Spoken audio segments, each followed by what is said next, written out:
Hello guys, welcome to Libra Philippines. Ayan, almost daily love reading to guys, okay? Para sa personal reading, Jing Tarot Reader, search po na lang siya sa Facebook, sa YouTube, sa TikTok, okay?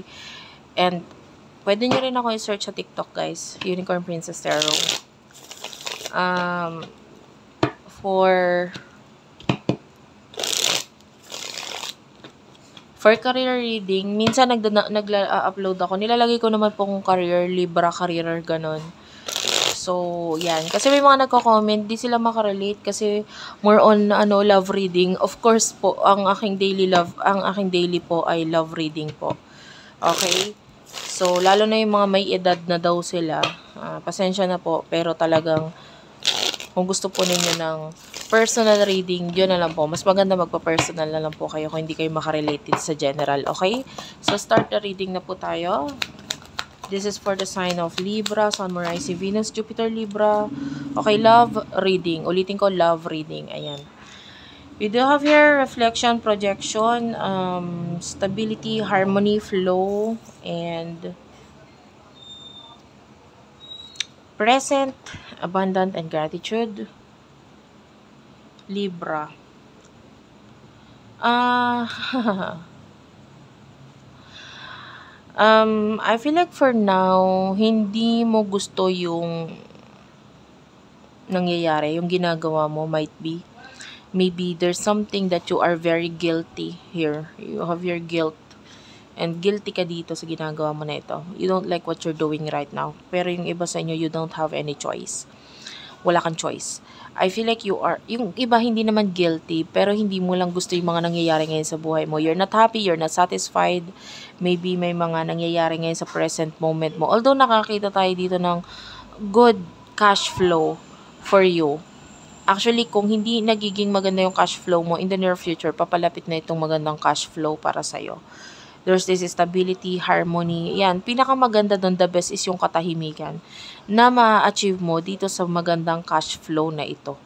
Of course, yun ang gusto natin, yung magkaroon ng peaceful, stable na career, na maganda, na walang gulo, sabihin na natin, walang epal, sabihin na natin ganun, Pero this career will bring you a lot of money, a lot of abundance, okay? And nakikita natin dito na masyado ka lang nadadown maybe regarding sa nangyayari sa buhay mo, sa sarili mo, sa mga itinatago mo, sa mga bagay na guilty ka. But I feel like very promising itong new beginning sa'yo. Okay? Although, yun nga, emotionally, hindi ka satisfied, hindi ka masaya, but this new beginning will bring a lot of union sa'yo. Okay? From whoever or whatever situation or person sa buhay mo na nasa past na, I feel like magbabalik itong mga tao or sitwasyon na ito. Okay? So, just trust the divine timing kasi nagwo-work ang divine timing sa buhay mo ngayon. Let's talk about let's talk about your person, the person that you're dealing with, pagdating sa love. For Libra, please. For Libra, person na kakonect mo pagdating sa love. For Libra, please. Spirit guides, angel guides, person na kakonect ni Libra. Okay, your person, you do have here the growth. Okay. And, avoidance. Okay. And, nakikita natin yung matagal na pagpipigil, pag-iwas ng taong ito sa'yo. But I feel like there's action here in the near future para dito sa person na ito. And itong action na ito, magbibigay siya ng growth or mas magandang future na kasama itong person na ito. You do have your divine time. So, I told you this is divine timing. So, kung ano man yung nangyayari sa iyo ngayon, just trust the situation. Kasi I feel like hindi mo to maiiwasan, hindi mo to mapipigilan eh. Kumbaga, I feel like this person is your destiny.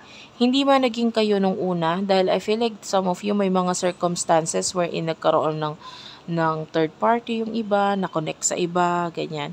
Pero I feel like ibabalik sa itong taong to. And ito na nga, paparating na siya. Especially there's this action mula dito sa person na ito in the near future. And you do have here Mars, attraction and hot. So, yan. Yung iba, this person is, you, lagi na niya, no? Lagi niya nang ginagawa yon, sexually fantasizing you. And don't get me wrong, hindi kanya pinagpapantasyahan lang kasi may pagnanasa siya sa'yo or whatever. I feel like this person is taking actions kasi this person loves you. Okay? And hindi lang niya talaga siya masatisfied sa mga taong nakaka-connect niya kasi mas nasasatisfied siya sa'yo. Kasi yung kanyang love or yung kanyang sexual ano desire ay more on spiritual.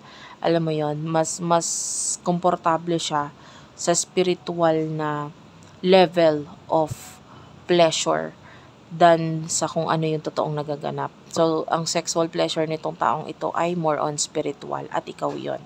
And some of you, this is a soulmate connection. What will happen? Or, no. Emotions muna tayo. Ano yung emotion ng taong, or ikaw, anong emotion mo muna bago tayo pumunta sa person mo? Anong emotion mo dito sa taong to?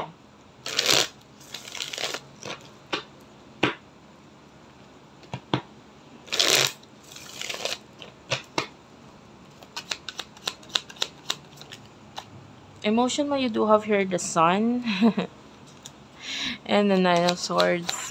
You're happy and kahit pwedeng siya yung nakikitaan mo ng nagiging masaya ka pag maybe he or she is your comfort zone. Nagiging masaya ka or nagbibigay siya ng kaligayahan sa iyo kahit pa ikaw ay namomroblema. So, kung yung iba sa inyo, kung ikaw ay namomroblema, nai-stress siya, yung nakikita mo makakatulong para ma-overcome yung mga stress na yun. You do have here the devil. So, parang kahit pa paano siya yung nagpapasaya sa iyo. You know? And maybe you see this person as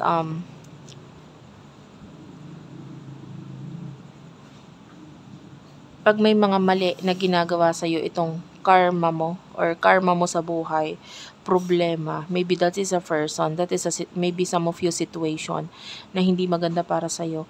Itong taong to, siya yung magbibigay ng smile sa mukha mo kahit pa sobrang bagsak na bagsak ka. You do have your the Page of Wands, so I can see communication and the world, ikaw ito na nagiging open dito sa taong to and sa kanya ka nagiging masaya kapag down na down ka na.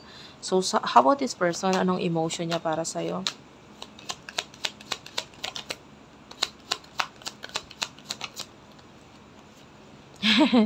This is some of you, this is a friend, this is a best friend kind of energy.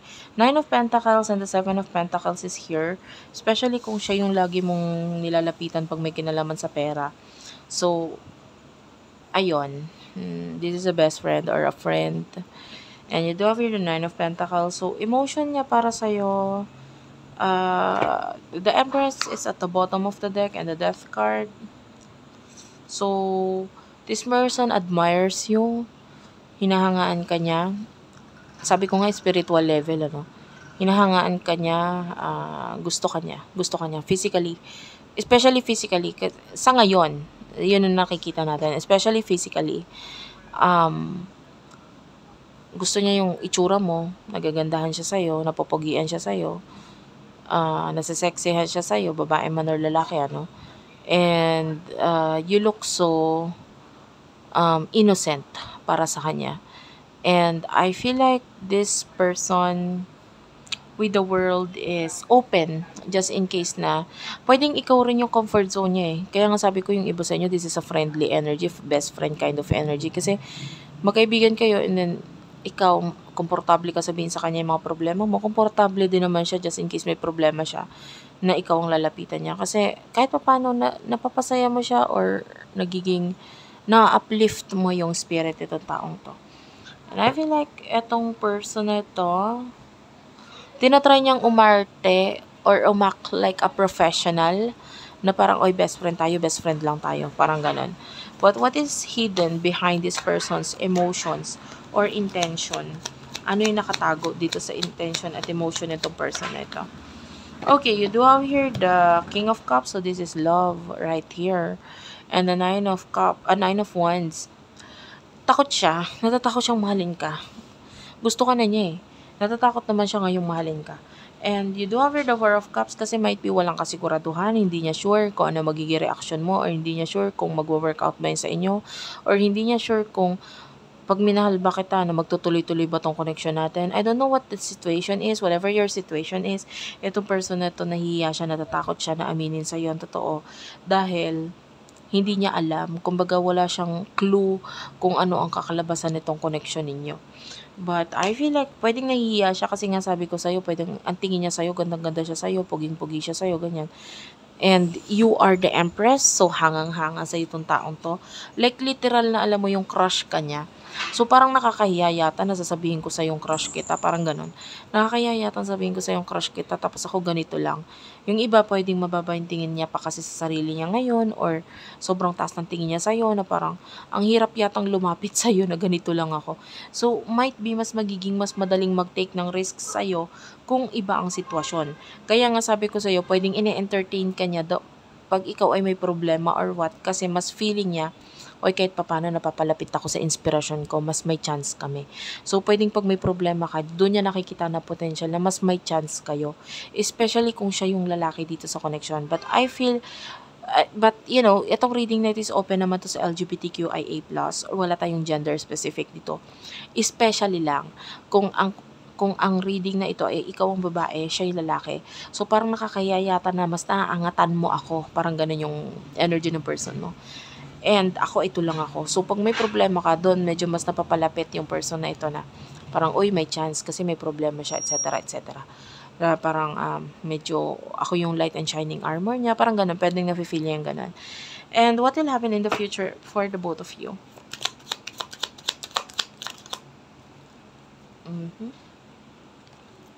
You do have your Ace of Cups, the Magician, Queen of Wands, and the Strength card, and the Queen of Wands. Page of Swords is here. Nine of Pentacles is here. And one more card.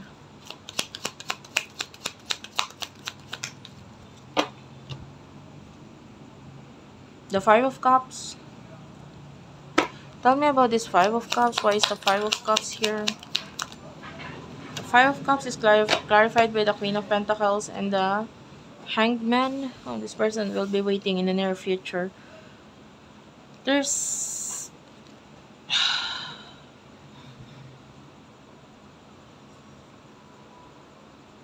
I want to clarify the Magician and the Strength card, please.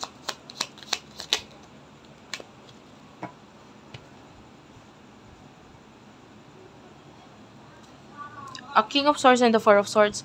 Actually, itong connection na ito is ikaw ang mag-handle. Some of you, nakita tayo na you love this person, and in the future, mahal mo siya. Yung iba sa inyo, there's a new love coming. There's a new love coming.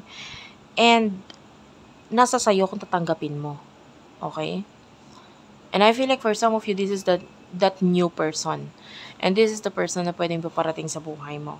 Pero, maybe some of you may child na involved. So, I don't know if your person is like may anak or what. So, nasa sayo kung tatanggapin mo.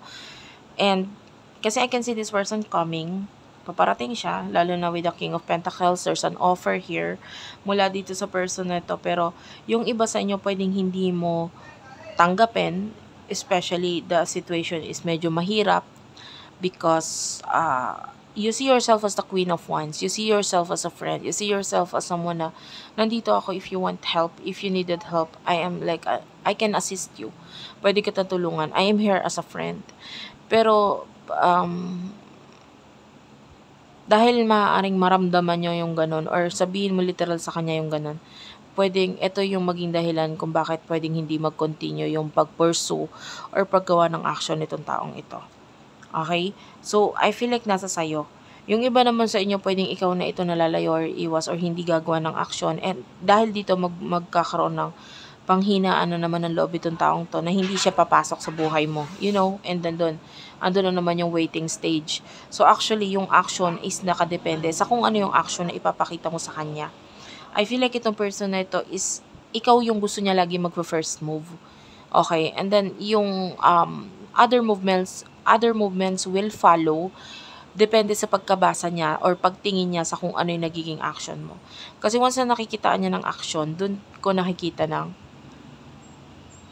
doon ko nakikita na itong person na ito is, like, makikipag-connect or communicate. Basta pag nakita niya yung potential na, ay, pwede na maging tayo. Pwede ko na sabihin sa'yo na totoo kasi I'm the emperor. Pag naramdaman niya yung feeling na yon, na siya yung pwede, kapantay ka na niya. Pag naramdaman niya yung, ayan, doon na lang tayo eh. Pag naramdaman niya rin yung feeling na parang pantay na tayo. Kasi sa ngayon, medyo mataas pa tingin niya sa'yo. Tsaka siya dadating sa buhay mo. Kasi ngayon, medyo nahihiya pa siya. Yan, thank you for watching guys. I love you all and bye-bye.